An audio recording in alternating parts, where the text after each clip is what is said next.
Les gens sont heureux en Israël. Ça, c'est la première chose. Et ça compte énormément le bonheur. D'accord. La deuxième chose, c'est le service médical. On a un très bon service médicalisé. Les gens sont suivis. Ils font attention. Ils font des check-ups. Identifier très, très rapidement ce qui se passe au niveau de leur santé. Feel Good pour être bien dans sa peau et dans sa tête. L'espérance de vie, savez-vous à quel âge on est censé quitter ce monde, on va dire en moyenne mondiale, et particulièrement en Israël? Vous ne le savez peut-être pas, alors restez avec nous, c'est Feel Good, nous allons parler de ce sujet aujourd'hui. Carole Carat, bonjour. Bonjour Cathy. Alors il paraît que nous sommes en Israël classés mondialement concernant l'espérance de vie 7e, est-ce que c'est vrai? C'est vrai Cathy. C'est pas mal comme classement. C'est magnifique.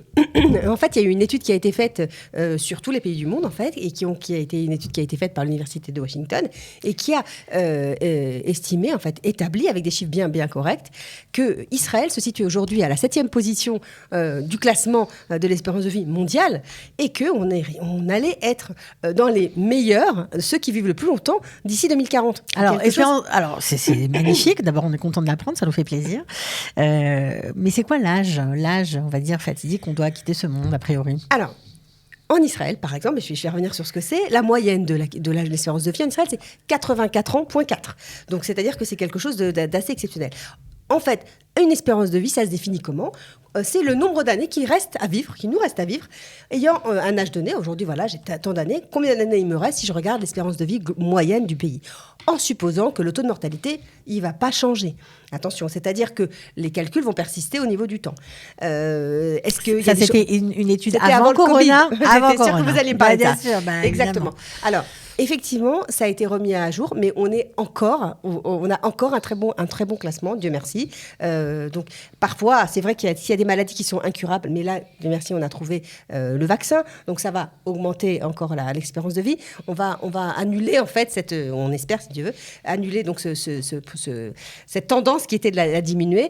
Et donc, on est vraiment, aujourd'hui, on peut calculer aujourd'hui l'espérance de vie. Et dans le monde, c'est assez intéressant parce qu'elle varie selon les régions. Je vais vous donner quand même plus d'informations. Juste avant de parler de l'espérance de vie dans le monde, je voudrais qu'on vienne sur Israël.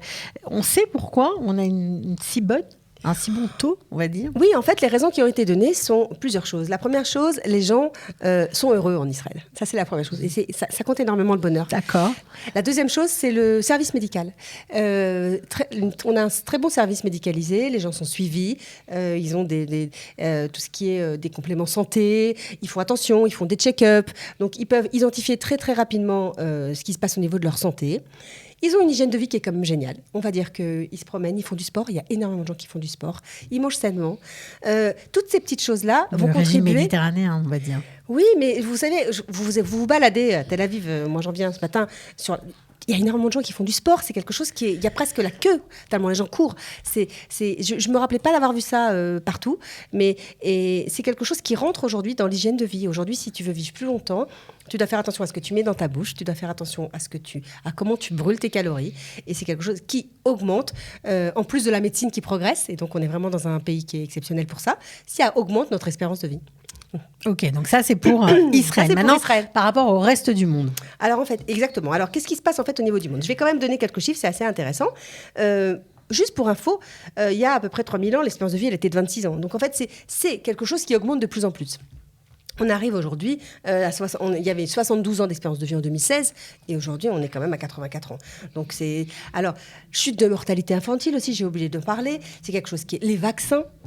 L'instauration des programmes nationaux, la santé publique, tout ça peut expliquer l'évolution positive, en tout cas, et donner une bonne espérance de vie, en bonne santé, bien sûr, ça c'est très important.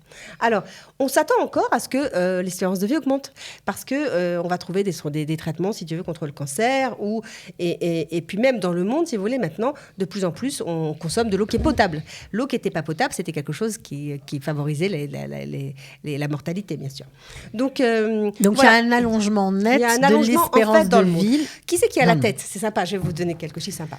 Celui qui a la tête de l'espérance de vie, imaginez-vous, c'est du palmarès, c'est l'Espagne. L'Espagne a un espérance de vie. En Espagne, c'est le pays où on le vit le plus longtemps. Alors moi, j'ai réfléchi, je me suis demandé si c'était pas parce qu'ils faisaient la sieste. C'est vrai qu'ils font souvent la sieste de 2h à 4h. C'est fermé là-bas. Peut-être que c'est un secret. Ensuite, il y a le Japon en numéro 2. Et les États-Unis sont en train de chuter. Ils passent à 43. Elles étaient à la 43e place, ils passent à la 64e place.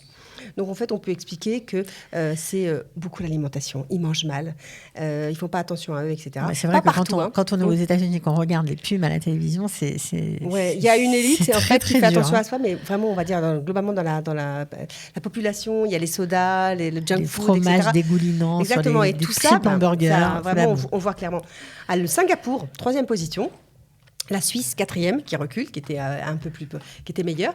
Voilà, donc en fait, franchement, c'est des bonnes nouvelles, tout ça pour Israël. C'est des bonnes nouvelles pour nous, pour se donner en fait la joie. Ça fait plaisir, en tout cas, ça nous donne de plaisir à l'espoir. entendre et ça nous fait. Il faut donc qu'on remplisse on ces est années. un pays où nous sommes heureux et où on vit longtemps, a priori. Exactement. Bon, c'est pas mal, malgré Grâce à tout. Dieu. Malgré tout ce qui se passe. Voilà, tout ce qui se passe. C'est vrai qu'on ne manque pas d'action, mais les gens font quand même beaucoup attention à ça. C'est pas vraiment pour.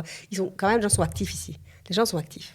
Alors, on a parlé, Carole, bien évidemment, des raisons qui allongent la vie, mais il y a aussi beaucoup de raisons qui entraînent une mort prématurée, notamment des maladies. Est-ce qu'on Malheureusement, oui. En fait, chiffres. Il y a effectivement la rançon de la démocratie et du vieillissement, avec certaines maladies qui, aujourd'hui, sont de plus en plus présentes et qui vont ralentir, en tout cas diminuer l'espérance de vie.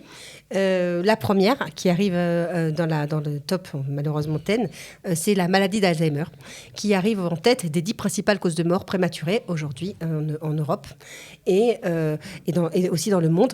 Alors, cette maladie d'Alzheimer, elle s'explique aussi, puisque je sais que on en a souvent parlé, par une dégénération du cerveau qui est liée soit à la manière dont on vit, c'est-à-dire la dépression, le stress, beaucoup trop d'informations, et puis la fatigue des cellules, en fait, une mauvaise hygiène de vie également. Il y a également des maladies qui sont non transmissibles, qui gagnent du terrain, des accidents, malheureusement, accidents de la route, accidents.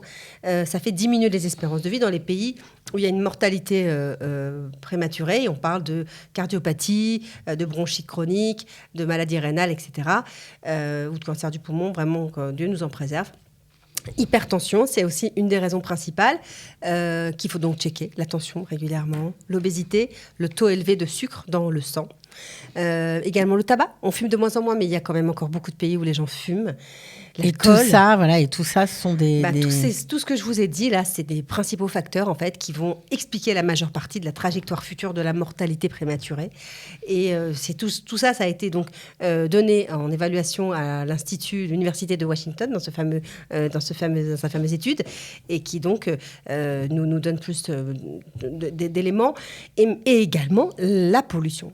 La pollution atmosphérique. Et c'est pour ça qu'aujourd'hui, le monde parle de pollution atmosphérique. C'est quelque chose qui est très important pour qu'on puisse aussi favoriser nos poumons, bien respirer, les bébés aussi. Et vivre plus longtemps, forcément. Et vivre plus longtemps, exactement. Donc, on espère des bonnes nouvelles de ce côté-là et qu'on aille dans le bon sens. Merci pour ces bonnes nouvelles. On se retrouve la semaine prochaine pour une nouvelle émission, Carole. Avec plaisir, Cathy. Merci. Feel Good pour être bien dans sa peau et dans sa tête.